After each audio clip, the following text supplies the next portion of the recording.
What actually happens inside your brain after you masturbate? Right now, or at some point today, you've probably felt it. That specific dip afterward. The calm, the clarity, sometimes a flicker of shame you can't quite explain. You've probably heard the reason 100 times. It's just tension leaving the body, nothing more. Except that explanation is almost entirely wrong. What's happening inside your skull in those seconds is one of the most tightly regulated chemical events your brain performs, and scientists have only recently started mapping it in detail. The real story is stranger than a hormone dump, because the circuit responsible didn't appear with human beings. It's older than agriculture, older than language, maybe older than primates themselves. To understand what your brain just did to you, you have to go back millions of years to a much smaller brain solving a much older problem. For most of recorded history, nobody actually studied this. They just moralized it. In 1760, a Swiss physician named Samuel Auguste Tissot published a book called L'Onanism, claiming the act drained a mysterious life fluid and caused blindness, insanity, and early death. That idea traveled for over a century. By the 1870s, an American physician named John Harvey Kellogg was running a wellness retreat in Battle Creek, Michigan, built partly around suppressing the urge. Bland diets, cold baths, even circumcision as prevention. The cereal in your cabinet exists partly because of that panic. But here's what's fascinating. None of it was based on brain science, because brain science didn't exist yet. Nobody had actually looked inside. That changed in 2003. A German neuroscientist named Tilman Kruger, working at the University of Duisburg-Essen, ran blood tests on men immediately after orgasm and found something unexpected. Prolactin, the hormone tied to feeling sated and uninterested in more, spiked roughly 400% after orgasm during intercourse. After masturbation alone, the spike was there, but noticeably smaller. Your brain, it turns out, doesn't treat every orgasm identically. It's reading context, not just sensation. That single finding cracked open a much bigger question researchers are still chasing.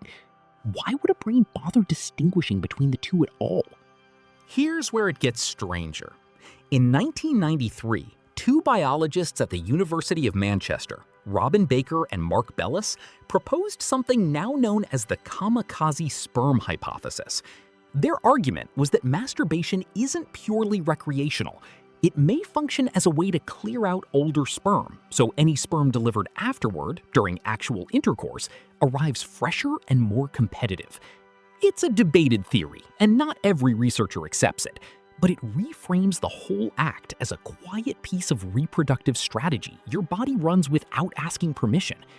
Think about that. Your brain might be managing a biological competition you were never consciously aware of entering.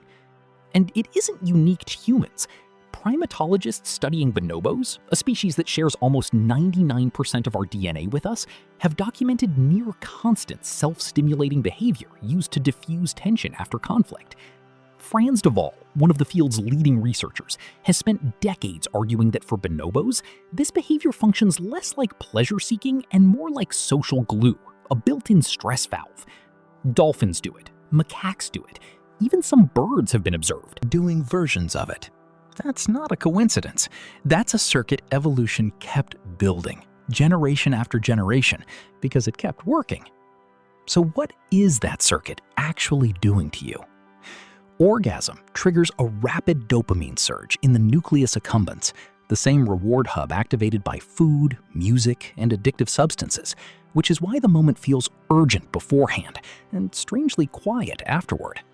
Then prolactin rises and dopamine drops, which is your brain's own built-in brake pedal, the reason desire briefly evaporates right after.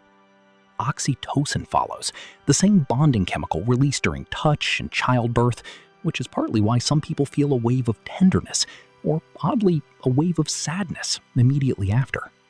Researchers at Queensland University of Technology have even documented that second reaction, calling it post-coital dysphoria. and it shows up in people of every gender far more often than most assume. Here's the timeline all at once. Millions of years ago, some ancestor's nervous system stumbled onto a reward loop that reinforced itself. Around 1993, biologists proposed it doubled as reproductive strategy.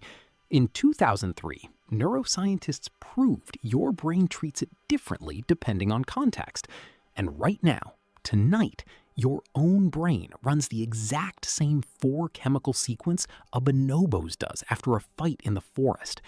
You didn't invent the need for that release. You inherited it.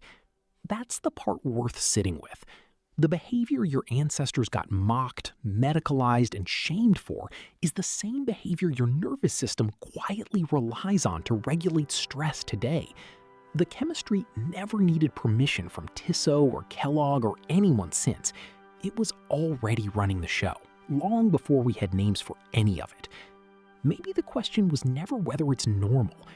Maybe it's why we ever thought it wasn't. If you enjoy uncovering the hidden history behind everyday life, subscribe to Luminos.